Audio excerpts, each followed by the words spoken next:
Hello all and welcome to another Caffeinated Entertainment video. It's Art here with the book review for Body of Proof by Sarah Ellis and Darrell Newman.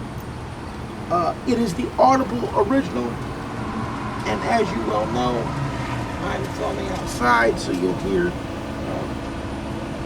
some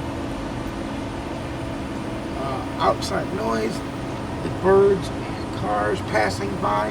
It's all good.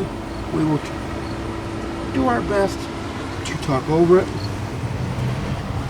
But this book, or this Audible original performance, comes free with the Audible membership for the month of September. The October ones have been released, but I haven't chosen any. And this is the first in the what I'm calling the Audible Originals Week.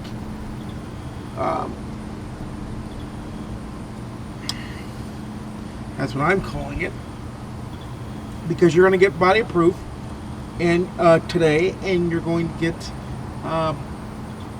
The Sisters on Wednesday. So back to Body of Proof. Body of Proof is true crime. It involves the disappearance of and potential murder of Sarah Penbrough in a rural town in Scotland. This is based in Scottish law. A man named David was convicted of her murder in 2012 on circumstantial evidence. So there's your basis for the book, and this takes a look at if the police got it right or if they got it wrong and David needs to be set free. I like how it handled I hate to say this because it's an American news colloquialism, but a fair and balanced performance. It showed where the police messed up, in my opinion, and in the Sarah Ellis and Darrell Newman's opinion, because they found a CCTV camera that was not admitted into evidence during the trial. They found a lot of holes that should not have been done, and they found a lot of evidence that should have been thrown out and not used. But of course, and this I think is the flaw of any justice system, police departments still believe to this day they got the right man, and they believe, but there's no body, there's no weapon, and there's a bunch of other evidence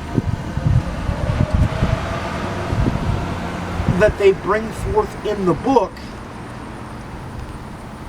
to see. Circumstantial cases, for those that don't know, have no smoking gun, they have no body, they have no DNA forensic evidence. They are strands of incidental facts woven together into a rope or a cable to tell a convincing narrative. And in Scotland, you still have to convict to beyond a reasonable doubt, but it takes a simple majority, not a 2/3 majority or a unanimous vote like it does here in the States. So understand that is all still a fact. It was laid out in almost episodic podcast form, although it's one volume. I liked that because it was easy to stop and start whenever I needed to, and with audiobooks I tend to always have to stop and start. So that was very, very nice to handle and to hear and to understand and all that. So that was great. That was amazing. Because it made piece by piece the evidence flow and handle out properly, in my opinion. Now, where I think they went wrong is, at times I feel like they forgot there was a victim in this case. They started treating David as the victim, which I'm not saying he may not be. You'll have to ignore the dogs barking in the background. He may be a victim, but in Scotland, as in the States, it's innocent until proven guilty, and he was at least convicted. So in his case, it's guilty until proven innocent. One thing I don't like that they didn't do, because in the last episodes or chapters in the audiobook, they mentioned that his next appeal is due to be heard before the end of the year. So my argument is, well, why didn't this book come out in 2020 with a satisfactory conclusion? Because I can say that this book does not come to a satisfactory conclusion either way. Either because all we know right now, and the way it ends, is he's waiting for his next appeal to be heard, and we don't know if it was successful or if it failed. We don't know, and I don't know if we'll ever find out unless they intend to follow up and add chapters on to the story. Not saying the case that the true crime case that they put forward isn't good. It's great on both ends, and I believe they do a more thorough investigative job than did the police.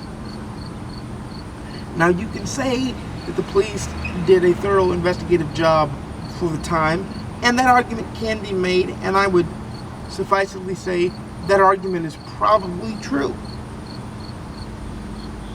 I will, however, say that I would have never brought the case to trial with so many holes in it, and I do believe David's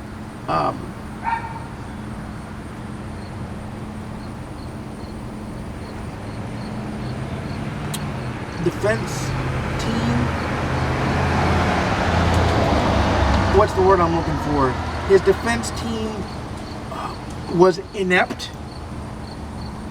They didn't do a thorough enough and a fair enough job to protect him. But all in all, I thought it was a good ride, although it failed in the ending. And the ending, I'm wrestling with what to take off of it. If you have an Audible membership, it's a read it and enjoy it recommendation from me. It's a, because it's free with your membership for the month of September, as long as you got it. If not, you can search it on Audible and get it from there. It is probably a 3 out of 5. I love the way it was presented. It was presented thoroughly. It did not come to a satisfactory conclusion, and I don't think that it thoroughly kept in mind that there was a victim who is no longer on the earth because of the events of this day. I'm not saying David.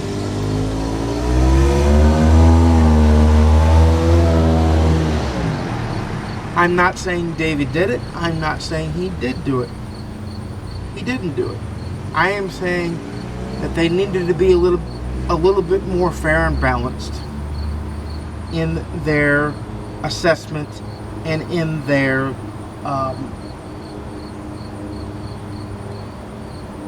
fairness quotient, I guess you could say. So it's a 3 out of 5, unfortunately, on the GoodReads scale. But it is a definite listen if you like true crime. It is a definite listen if you want a different Audible experience. So without further ado, you know I make videos every Monday, Wednesday, and Saturday at 12:30 p.m. Central, 10:30 a.m. Pacific, 1:30 p.m. Eastern.